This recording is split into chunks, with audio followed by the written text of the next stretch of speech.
थंडी चालू झालेली आहे आणि त्यासाठी एक मस्त असे हेल्दी लाडूची रेसिपी मी तुम्हाला इथे दाखवणार आहे. बऱ्याच वर्षांपूर्वी सांजोरीची रेसिपी टाकल्यावर मला या लाडूची डिमांड आली होती की हे लाडू दाखवा. तर चला आज तीच रेसिपी पुन्हा मी तुमच्यासाठी घेऊन येत आहे. आता मागच्या व्हिडिओमध्ये मी तुम्हाला दाखवून देते प्रोसेस कशी केली होती. तर हा व्हिडिओ मी पाहिला नसेल तर सांजोरीच्या व्हिडिओमध्ये डिटेल व्हिडिओ टाकला आहे, तो तुम्हाला दाखवून देते. गव्हाला पाणी लावून घेतलेलं आहे. पाणी लावल्यानंतर मीठ इथे लावून घ्यायचं आहे आणि 5 किलो 2 किलो जेवढे तुम्हाला गहू हवे असतील तेवढे तुम्ही घ्यायचे आणि सगळं मीठ लावून झाल्यानंतर चाळणीमध्ये आता गहू हे काढून घ्यायचे आहे. पाणी सगळं निथरल्यानंतर त्याला आता कपडा घ्यायचा आहे आणि कपड्यामध्ये याला बांधून ठेवायचं आहे. जवळपास 2 तास तुम्हाला हे मीठ लावलेले गहू कपड्यामध्ये बांधून ठेवायचे आहे आणि 2 तासानंतर आता ते पूर्ण कोरडे झालेले आहे. तुम्हाला उघडून दाखवते मी. आता हा व्हिडिओ तुम्ही पाहिला नसेल तर जाऊन बघू शकता. मी तुम्हाला फक्त एक व्हिडिओ परत माझाच व्हिडिओ आहे हा, त्या व्हिडिओ मधूनच तुम्हाला मी दाखवून देते आहे. आणि त्याचं गिरणीतून पीठ दळून आणायचं आहे. दमट असे गहू झाल्यानंतर गिरणीतून पीठ दळून आणल्यानंतर त्याचा आता रवा आणि मैदा असं गव्हाचं आपल्याला बाजूला करायचं आहे. तर पहिले मोठ्या चाळणीने चाळून घेते आहे मम्मी आणि त्यानंतर आम्ही याला टोटल 3 ते 4 चाळण्या वापरल्या त्या. हा डिटेल व्हिडिओ सांजोरीचा आहे, तुम्हाला व्हिडिओच्या शेवटी लिंक देते, तर तुम्ही बघा जाऊन व्हिडिओमध्ये, शेवटी तुम्हाला कळेल. त्याचबरोबर ह्या व्हिडिओमध्ये पण मी माझाच व्हिडिओ दाखवून दिलेला आहे, हा जो जुना टाकलेला होता तो. तर आता त्यानंतर इथे तुम्हाला रवा मैदा बाजूला दिसत असेल झालेला, हा रवा आहे, घरचा बनलेला रवा. याचे लाडू पण छान होतात खूप आणि पुरी पण छान होते, पुरीमध्ये वापरू शकता तुम्ही. त्याचबरोबर हा जो फटकून याला याची सगळं लालसरपणा ताम काढून घ्यायचे आहे आणि हे तुमचं बनलेलं आहे प्युअर गहू, मीठ लावलेलं पाणी लावलेलं गव्हाचं पीठ, एकदम सॉफ्ट आणि असं छान हा गव्हाचा मैदा घरच्या घरी बनवून तयार झालेला आहे. आणि रवा जो आहे तुम्ही बर्निंग भरून ठेवू शकता, त्याची लापशी बनवू शकता, पुरी बनवू शकता, तुम्हाला जे हवं ते तुम्ही बनवू शकता. तर एकदम सॉफ्ट असं हे गव्हाचं पीठ इथे बनवून तयार झालेलं आहे. आता आपल्याला याचे लाडू करायचे आहे. तर परत एकदा शेवटी मम्मी आता लाडू करण्याच्या पहिले ते चाळून घेते आहे एकदा परत फायनली. आणि त्यानंतर पुढची प्रोसेस आपण आता बघूया.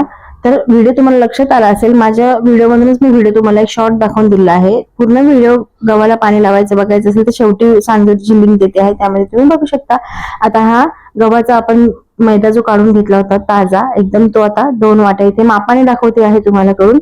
तर आता बरोबर 2 वाट्या हा इथे मैदा भरलेला आहे आणि ह्याच पिठापासून इतके प्रकार मी याच्यात टाकलेले आहे. पापड भात वगैरे सगळं मम्मीनी दाखवलेलं आहे, मम्मीच्या जुन्या पारंपरिक रेसिपी. त्या चॅनलवर जाऊन तुम्ही प्लेलिस्ट मध्ये बघू शकता आणि प्लेलिस्टची लिंक पण मी शेवटी देते तुम्हाला.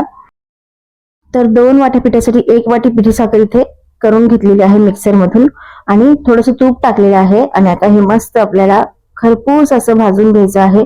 इतके जबरदस्त आणि पौष्टिक हे लाडू लागतात खाण्यासाठी. त्याचबरोबर थंडीचे खूप रेसिपीज मी लाडूच्या टाकलेल्या आहेत. त्यातले मेथीचे तेल गुळाचे लाडू पहिल्यांदाच युट्यूब चॅनलवर पडलेले आहेत, त्यात कमेंट्स पण आले आहेत, तुम्ही जाऊन वाचू शकता.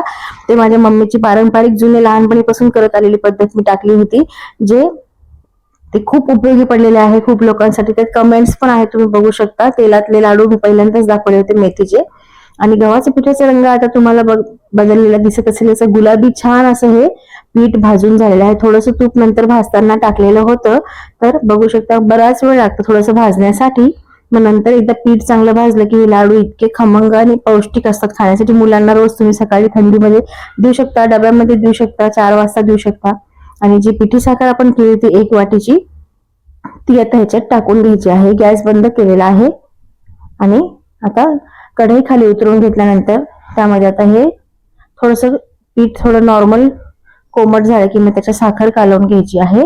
आणि आता याला व्यवस्थित असं मिक्स करून घ्यायचं आहे. सगळी साखरेची कोटिंग आणि पिठाचं सगळं एकजीव झालं पाहिजे. तर आता सगळं असं चमच्याच्या पाठीने याला व्यवस्थित मम्मी इथे मिक्स करून घेतली आहे. आणि त्यानंतर त्यामध्ये विलायची इथे कुटून टाकायची आहे. साखरेसोबत पण विलायची फिरवली तर चालेल, पण असे पण दाणे तोंडात येतात, खाताना येतात तेव्हा चांगलं लागतं. तर आता हे सगळं साखर टाकल्यानंतर विलायची टाकलेली आहे आणि त्यानंतर आता लाडू वळवले जातील अशा पद्धतीने. हे पीठ गरमच आहे म्हणून तूप गरम न करता याच्यात थोडंसं टाकणार आहे, जसे लाडू वळता आले पाहिजे त्यासाठी. आणि पीठ गरम असल्यामुळे तूप गरम केलेलं नाहीये.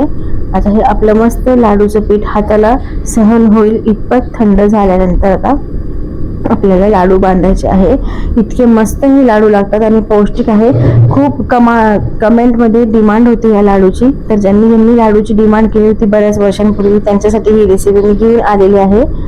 आणि आतापर्यंत व्हिडिओ आवडला असेल तर मम्मीच्या मेहनतीसाठी आणि माझ्या व्हिडिओ बनवण्यासाठी एक लाईक तुम्ही होऊन जाऊ द्या. आवडल्यास व्हिडिओ कमेंट करत जा. कमेंट केल्यावर मोटिवेशन मिळतं आणि माझून छान छान रेसिपीज दाखवण्याचं मग मला असं एक मोटिवेट होते आणि एक्साइट होते मग. आणि त्यानंतर आता लाडू तुम्हाला हव्या त्या आकाराचे तुम्ही इथे वळवून घ्यायचे आहे किंवा लाडू बांधून घ्यायचे आहे.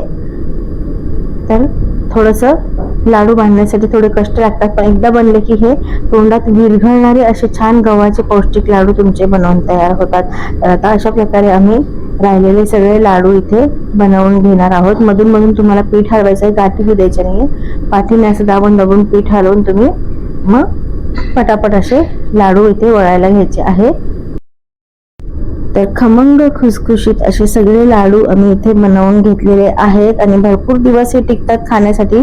पण टिकतच नाही, कारण खाण्यासाठी इतके छान लागतात तितके लगेच संपतात. तर खूप पौष्टिक ही रेसिपी मी तुम्हाला घेऊन आलेली आहे, दाखवलेली आहे. जसं याच्यापूर्वी पण खूप रेसिपी मी मम्मीच्या जुन्या पारंपरिक टाकलेल्या आहे आणि त्या तुम्हाला खूप आवडलेल्या आहे. खूप चांगल्या कमेंट्स तुम्ही केलेल्या आहे. ते मम्मीला मी दाखवत असते कमेंट्स. तिला मग फार खुशी होती तिला वाचून. ते अजून म्हणते ही रेसिपी दाखव, ती रेसिपी दाखव. अशा बऱ्याच नवीन नवीन भाज्या पण मी वर्षाच्या मिळणाऱ्या टाकलेल्या आहे. तर ही लाडूची रेसिपी आवडली असेल तर नक्की व्हिडिओसाठी एक लाईक होऊन जाऊ द्या, मम्मीसाठी कमेंट होऊन जाऊ द्या आणि मनीज रेसिपीला सबस्क्राईब करायला नसेल तर लाल बटन दाबून सबस्क्राईब करा, बेल आयकॉनला प्रेस करा. मग तुमच्या मी जे नवीन नवीन अशा रेसिपीज टाकते त्या मिस होणार नाही. तर आता ह्या रेसिपीसाठी लवकर लाईक करा. भेटूया पुढच्या एक छानशी नवीन वेगळ्या रेसिपी सोबत. आणि थंडीची अजून काय रेसिपी तुम्हाला बघायला आवडेल ते पण कमेंट करून सांगा. तोपर्यंत बाय.